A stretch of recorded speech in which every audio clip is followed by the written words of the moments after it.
Hi, this is an important judgment. Welcome to my channel CA Joyam.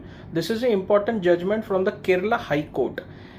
इस judgement के तहत judgement ऊपर लिखा हुआ है, ये कहा गया है कि अगर आपने कोई पावर ऑफ अटर्नी एग्जीक्यूट किया है अब्रॉड किसी इंडियन पर्सन के फेवर में कोई प्रॉपर्टी बेचने के लिए, मतलब मैं मुंबई में हूं, मुझे किसी ने दुबई से पावर ऑफ अटर्नी दिया उनका इंडिया में स्थित प्रॉपर्टी बेचने के लिए।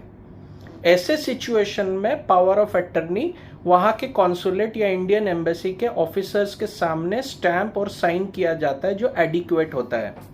पर केरला हाई कोर्ट ने ये जजमेंट पास किया है कि वो पावर ऑफ अटर्नी पहले रजिस्टर होना जरूरी है इंडिया में, तभी मैं वो प्रॉपर्टी बेच पाऊंगा एंड एग्जीक्यूट कर पाऊंगा सेल डीड किसी और के फेवर में।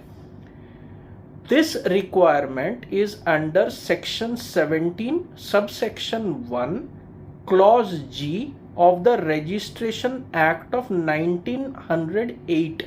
Section 17 subsection 1 clause ji of the registration act of 1908।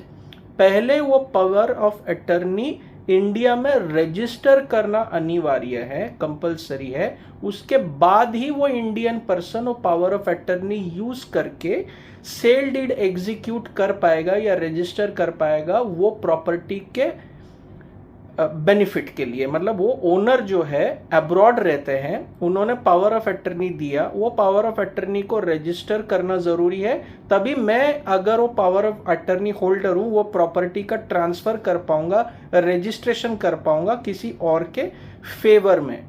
तो ये केस लॉ बहुत इंपॉर्टेंट है and it is coming from Kerala high court which will be a precedence now unless and until somebody files a SLP in supreme court, जो कि बहुत rare है क्योंकि power of attorney register होना जरूरी है under section 17(1)(g of the registration act of 1908. If you want the judgment, message me your mail ID. I will be happy to share knowledge and will send you the detailed judgment also. Please like and subscribe to my channel to encourage me to share more updates with you.